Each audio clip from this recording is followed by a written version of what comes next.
What's going on, Hawkeye fans? Brandon Holmes here with College Game Time YouTube channel. A YouTube channel that drops fresh college sports content every single day. So make sure you hit that subscribe button below. Make sure you follow us on our socials. We appreciate all the support. All right, Hawkeyes, listen, brand new fan base that I'm jumping in. I'm an avid Big Ten guy. Kinnick Stadium is spooky at night, one of my least favorite places for my team to play at night. But I got to give love to the Iowa Hawkeyes year in and year out. Pretty consistent on who they are. This past year, big year, winning the Big Ten West.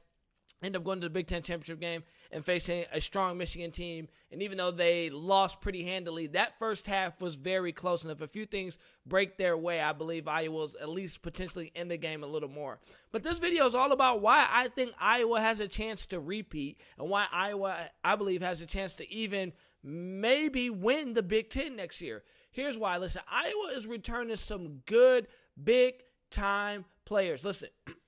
The first guy I want to highlight, linebacker Jack Campbell, second team All-American, 6'5", 243 pounds. He led the country with 143 tackles, which ranks fifth in school history. He also scored touchdowns on the fumble and interception returns, plus forced a fumble that resulted in a touchback and recovered another one. I mean, the guy is all over the place. Jack Campbell will be a consensus preseason All-American. He'll be the leader of that defense. But to add on to that defense, you had cornerback Riley Moss, who will be a senior. He's the returning Big Ten Defensive Back of the Year and All-American by 3 outlets. I believe if it wasn't for a torn PCL in Iowa's 6th game, which cost him 3 games, man, I believe Moss probably would be on his way to the NFL, but maybe this injury allows him to work on his craft, work on this game a little bit more, and show up big time. Now, the guy I like the most out of everybody is tight end Sam LaPorta, and I'm telling you, Iowa should be tight end you.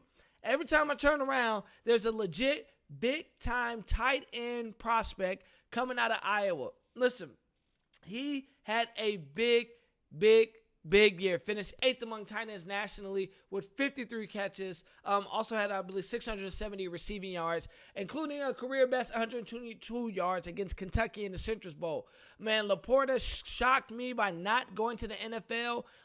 And surely, maybe next year, he'll probably be the first tight end coming off the board. Now, those are just my favorite guys, but this is why I want to read off a couple names that I believe are going to be key contributors.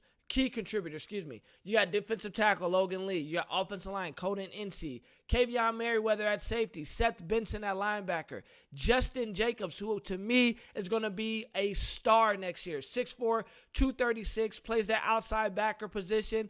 Big time playability, athletic enough to cover running backs and the slot. I mean, the guy is filthy. Love it. Wide receiver, kick returner Charlie Jones. And here's the other guys that I'm looking at. Wide receiver Arlen Bruce, Keegan Johnson. I mean, big time play capability coming back to Iowa this year. Now, I think the thing that's going to determine Iowa's success is this. It's going to come back to quarterback play. Coach Coach Ferentz has acknowledged it in his offseason press conference that it just wasn't good enough this year. And if the defense couldn't bail them out of a game, that they were really stuck. If Iowa, bare minimum, because of the pro-style offense that they run, bare minimum, the quarterback should be having a 60% completion rate. Bare minimum. I believe they would more likely like to see them around that 70 to 75% completion rate. Because we know what Iowa's going to do. You're going to run the football, you're going to dump the ball off to the tight end, and you're going to run that play-action game. That is all a part of it. And if your quarterback can give you 75% completion rate, keep his turnovers low, I like Iowa in a lot of contests. And then on top of that, playing at Kinnick is not an easy match for anybody. So, for me right now, in my early season predictions, I like to say I believe Iowa will repeat as the Big Ten West champion next year. I don't really see anybody. The only team I see that can potentially compete with them will be Nebraska. So, Iowa faithful, what do you guys think? Do you guys think you guys are in line to win the Big Ten West? Do you guys think you're in line with winning the Big Ten? Which I think is also possible, and here's why, and then I'm done. The Big Ten East is a slaughter fest. You have Ohio State, they're reloading, they'll be back. You got Michigan, they're reloading, they'll be back. You have Penn State, off year, but They'll reload. They'll be back. Michigan State, they're reloading. They'll be back. There's 4 hard, hot teams that's fighting for the number 1 spot in the Big Ten East, and only one of them can get it. Iowa, luckily, is in the Big Ten West. I think you really only have to worry about Nebraska.